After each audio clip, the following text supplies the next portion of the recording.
پچھلی ویڈیو میں ہم نے سورہ اسراء یعنی 15ویں پارے میں بہت سارے واقعات آپ کو سنائے تھے۔ یہاں سے 16ویں پارے کی سورہ مریم کی شروعات ہوتی ہے۔ فرماتا ہے اللہ تبارک و تعالی ذکر رحمت ربک عبدہ زکریا، یعنی سورہ مریم میں سب سے پہلے حضرت زکریا علیہ السلام کا تذکرہ ہے۔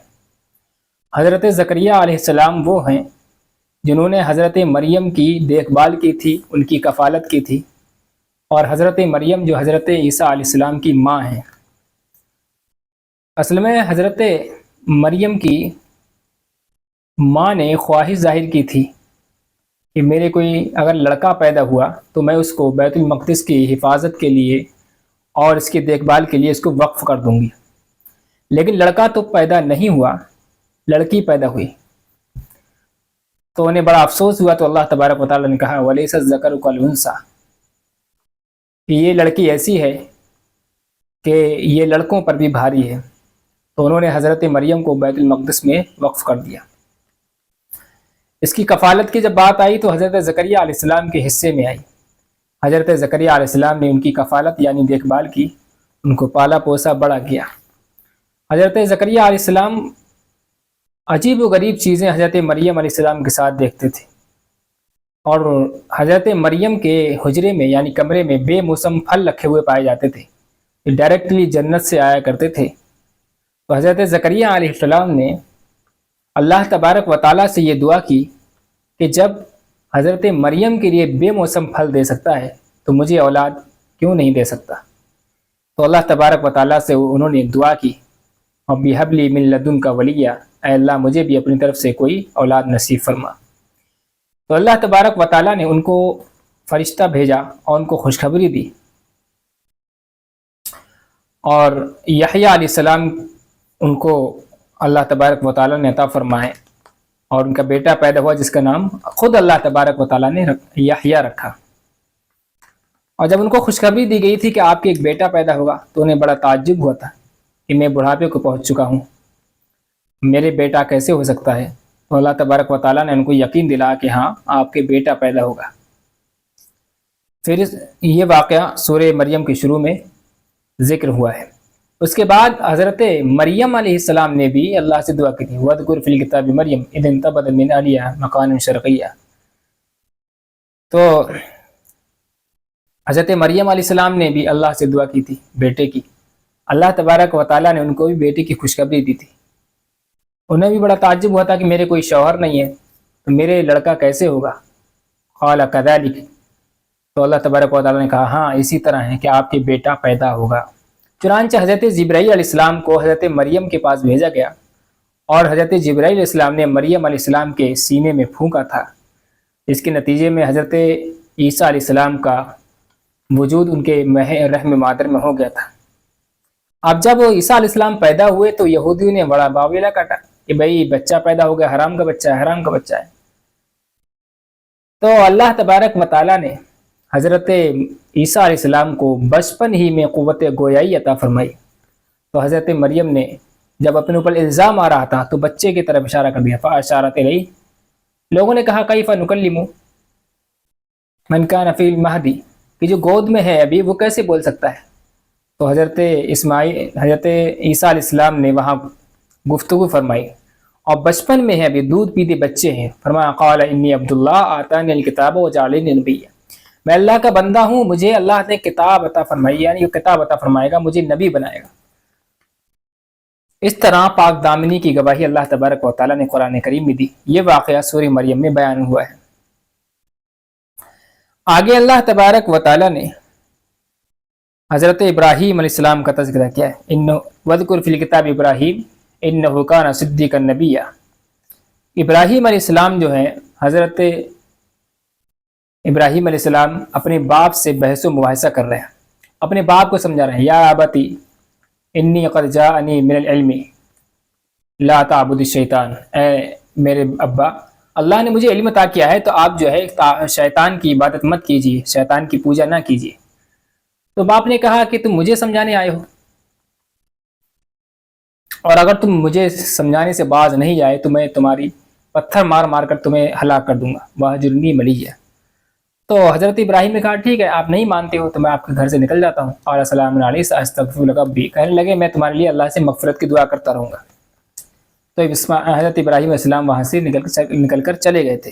یہ واقعہ بھی اس صورت میں بیان ہوا ہے۔ آگے پھر ادریس علیہ السلام کا واقعہ بیان ہوا ہے۔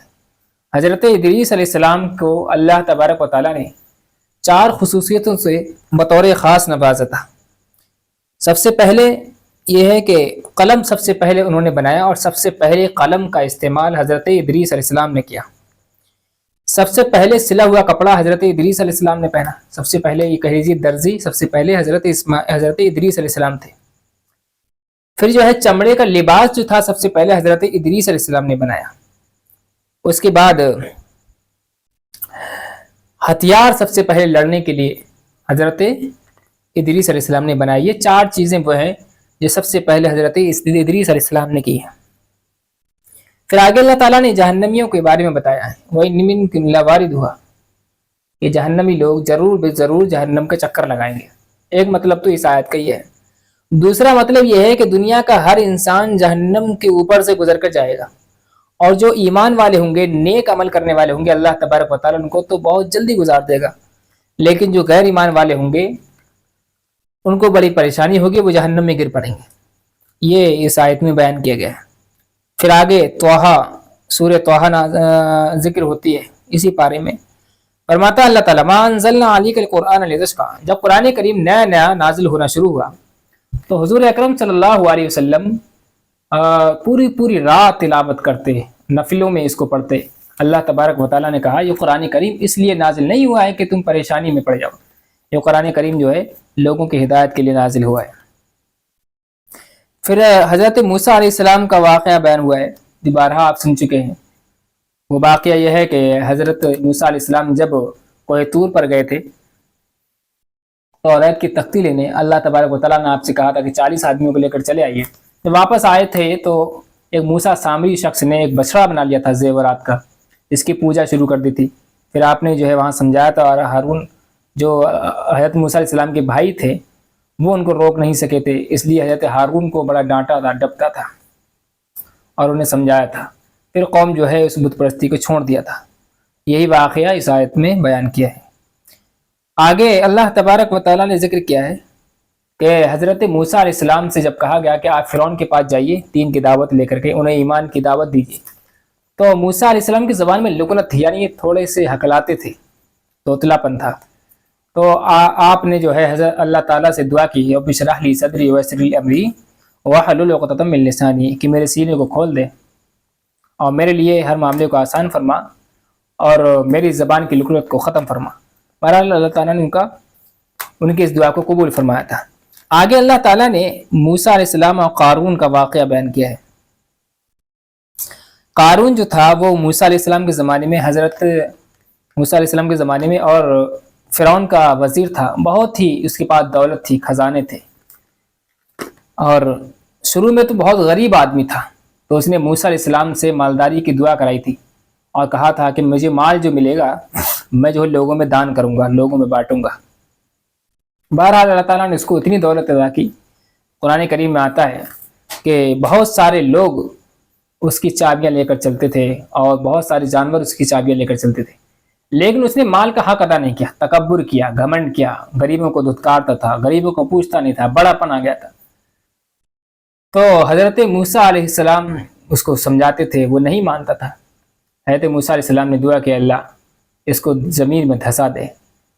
چنانچہ جب وہ زمین میں دھسنے لگا تو کہنے لگا کہ میں تو پہلے ہی کہہ رہا تھا کہ موسیٰ علیہ السلام جو ہے مجھے زمین میں دھسوا دیں گے، میرے مال پر قبضہ کر لیں گے۔ پھر موسیٰ علیہ السلام نے دعا کہ اللہ اس کے مال کے سمیت اس کو زمین میں دھسا دے۔ پھر اللہ تعالیٰ نے اس کو اس کے مال کے سمیت اس کو زمین میں دھسا دیا، اس کو اور اس کے مال کو مٹی میں ملا دیا۔